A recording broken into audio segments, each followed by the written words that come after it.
Hyderabad's #1 real estate company, Sri Siddhivanayaka Property Developers.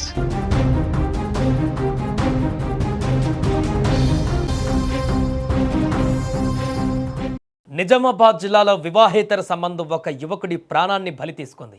ప్రియుడి మోజులో పడిన ఓ భార్య తన భర్తను దారుణంగా హతమార్చింది. ఆపై ఏమీ తెలియనట్టుగా గుండెపోటుతో చనిపోయాడంటూ డ్రామా ఆడింది. కానీ మెడపై ఉన్న గాయాలు ఆమె పాపాన్ని పట్టించాయి. ఈ షాకింగ్ ఘటన ఎడపల్లి మండలంలో కలకలం రేపింది. నిజామాబాద్ జిల్లా ఎడపల్లి మండలం అమ్మం గ్రామానికి చెందిన ఓనె మహిపాల్కు స్వరూపతో వివాహమైంది. అయితే స్వరూప వేరొక వ్యక్తితో వివాహేతర సంబంధం పెట్టుకుంది. తమ ప్రేమకు భర్త అడ్డుగా వస్తున్నాడని భావించిన స్వరూప ప్రియుడితో కలిసి మహిపాల్ను వదిలించుకోవాలని ప్లాన్ చేసింది. ఈ క్రమంలోనే ఇద్దరు కలిసి మహిపాల్కు ఉరివేసి దారుణంగా హత్య చేశారు. ఆ తర్వాత ఎవరికీ అనుమానం రాకుండా ఉండేందుకు మహిపాల్ హఠాత్తుగా గుండెపోటుతో మరణించాడంటూ గ్రామంలో ప్రచారం చేసింది. మహిపాల్ అంత్యక్రియలకు ఏర్పాట్లు జరుగుతున్న సమయంలో అతని మెడపై వింతగా ఉన్న గాయాలను గ్రామస్తులు గమనించారు. గుండెపోటుతో చనిపోతే మెడపై గాయాలు ఎలా వస్తాయనే అనుమానంతో స్థానికులు వెంటనే పోలీసులకు సమాచారం అందించారు. పోలీసులు అనుమానాస్పద మృతిగా కేసు నమోదు చేసి విచారణ ప్రారంభించారు. పోలీసులు తమదైనటువంటి శైలిలో భార్య స్వరూపాన్ని విచారించగా అసలు నిజం బయటపడింది. ప్రియుడితో కలిసి తానే భర్తను ఉరివేసి చంపినట్లుగా ఆమె అంగీకరించింది. గుండెపోటు నాటకమాడి తప్పించుకోవాలని చూసిన భార్యను ఆమె ప్రియుడిని పోలీసులు ఇప్పుడు వెంటనే అరెస్టు చేశారు. ఈ ఘాతుకానికి సంబంధించి మరిన్ని వివరాల కోసం పోలీసులు కేసు లోతుగా ఇప్పుడు దర్యాప్తు చేస్తున్నారు. ఏదేమైనా ప్రస్తుతం ఈ ఘటన సంచలనంగా మారింది స్థానికంగా. ఒకసారి అంటే భర్తను చంపి ప్రియుడితో ఆ తర్వాత దాన్ని సాధారణమైనటువంటి గుండెపోటు మరణంగా నమ్మించేటువంటి ప్రయత్నంలో ఆ భార్య ఆడినటువంటి నాటకం, ఆమె చూపించినటువంటి నటన, దానికి సంబంధించినటువంటి దృశ్యాలు ఇప్పుడు అందరినీ అవాక్కయ్యేలా చేస్తున్నాయి. అంటే ఈ విషయం బయటపడడానికంటే ముందు తను ఏడుస్తూ అక్కడ ఆమె నటించినటువంటి విధానము ఇప్పుడు సంచలనంగా మారింది. ఒకసారి ఈ యొక్క ఘటనకు సంబంధించి ఈమె దొరకక ముందు చనిపోయినటువంటి సందర్భంలో ఆమె చేసినటువంటి మాటలు కానీ ఆమె చేసినటువంటి యాక్టింగ్ ఏంటో ఒకసారి చూద్దాం. నా పేరు స్వరూప సార్, మా ఆయన పేరు మల్లయ్య. మా ఆయన మేస్త్రి పని చేస్తాడు సార్. నేను వడ్లేదందుకోండి సార్, మొన్న వడ్లేసి వచ్చింది సార్. అప్పుడప్పుడు మా పాలలకు మా కయ్యలు అవుతూనే ఉంటాయి సార్. మేము కట్టుకొని ఇల్లు 3 సంవత్సరాలు అయింది సార్. ఎప్పుడెప్పుడు కయ్యలు అవుతూనే ఉన్నాయి సార్. గల్లలు కూడా చూసారు, అందరు కూడా చూసారు సార్. ఏమి కూడా రోజు చాపించుకుంటాను, ఇంట్లో మన్నువాడని మన్ను పోసుకుంటూ పోతుండే సార్. ఒక్కరోజు కూడా నా పిల్లల్ని దగ్గరికి తీయలేదు సార్. 10 సంవత్సరం నా కొడుకుని పోతే నష్టం చేసుకున్నా సార్. నేను ఎడపల్లిలో సీనన్న కార్ఖాన వర్క్ చేసిన సార్.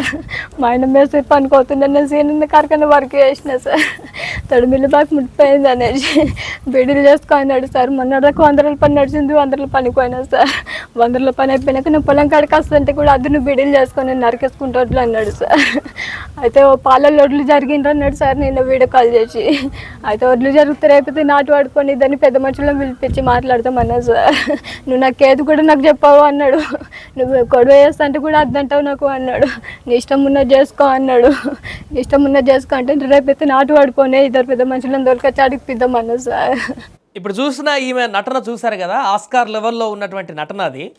ఈమె తన భర్తను చంపేసి ప్రియుడితో పాటు చనిపోయిన తర్వాత తను అక్కడ మీడియా వాళ్ళందరికీ ప్రచారం చేసుకున్నటువంటి మాటలు. అంతకుముందు తనే చంపేసిందనేటువంటి విషయం పోలీసులకు తెలియడానికంటే ముందు చనిపోయిన వెంటనే చేసినటువంటి నాటకం అది. మామూలు యాక్టింగ్ కాదు, దీనికి ఆస్కార్ ఇవ్వచ్చు అనేటువంటి విధంగా చేసినది ఆమె యాక్టింగ్. ఇప్పుడు ఎట్టకేలకు ఆ పాపం బయటపడింది కాబట్టి, ప్రియుడితో కలిసి తానే చంపేసినట్టుగా పోలీసుల విచారణలో ఒప్పుకుంది కాబట్టి, ఇప్పుడు అంతకుముందు ఆమె మాట్లాడినటువంటి మాటలు, ఏడ్చినటువంటి దొంగ ఏడుపులు, ఆ తాలూకు దృశ్యాలు చూసి షాక్ అవుతున్నారు అక్కడ ఉన్నటువంటి స్థానికులందరూ కూడా. ఇంత దారుణంగా ఉంటారా మహిళలు, ఇంత యాక్టింగ్తోని ముందుకు వెళ్తారా అనేటువంటి కూడా అక్కడ ఆశ్చర్యానికి గురి చేస్తుంది అందరికీ. మనం కూడా చూసాం స్క్రీన్లో, ఎంత జెన్యూన్గా కనిపించింది. కాసేపు మనమే అయ్యో తన భర్త చనిపోయాడే పాపం అనిపించేలాగా కనిపించింది, కానీ అక్కడ చంపింది తను. ఇలాంటి దారుణమైనటువంటి ఘటనలు రోజుకు ఏదో ఒక దగ్గర చూస్తూనే ఉన్నాం. తాజాగా నిజామాబాద్ జిల్లా ఎడపల్లి మండలం అమ్మం గ్రామాల్లో కూడా ఇదే ఘటన జరిగింది. మహిపాల్ని అత్యంత దారుణంగా ఈ స్వరూప అనేటువంటి మహిళ తన వివాహేతర సంబంధానికి అడ్డుగా ఉన్నాడని భర్తని, ఆ భర్తనే లేపేసినటువంటి దారుణమైనటువంటి ఘటన ఇప్పుడు ఒక్కసారిగా సంచలనంగా మారింది. ప్రస్తుతానికి పోలీసులు అరెస్టు చేసి కటకటాల్లోకి పంపించారు కాబట్టి వీరిద్దరిని, ఆ ప్రియుడిని, తనను కూడా. మరి ఇప్పుడు ఆ దర్యాప్తులో ఇంకా ఎలాంటి విషయాలు బయటకు వస్తాయనేది వేచి చూడాలి. నేను తల్లిని, నన్ను పక్కకు ఉంచిండ్లు, నా ఇల్లు దూరం అన్నది నాకు తెల్లారుజాములో ఫోన్ చేసిండ్లు. ఫోన్ చేస్తే నేను వచ్చిన దాకంటే కింద పడిపోయిండు ఇట్లా ఊపితే లేవలే. ఇక ఏం జరిగింది నేను చూడలేను సార్. నేను ఇక నా పిల్లలు, నా 2 కొడుకులు, ఒక కొడుకుకి ఇంటి వెనక వంచిచ్చిన, ఒక కొడుకు చిన్న కొడుకుకి ఇంటి ముంగడ ఎప్పుడెప్పుడు అవుతుండే గొడవలు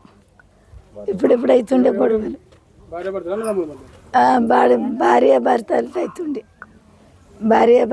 ఎప్పుడైతుండే కయ్యము.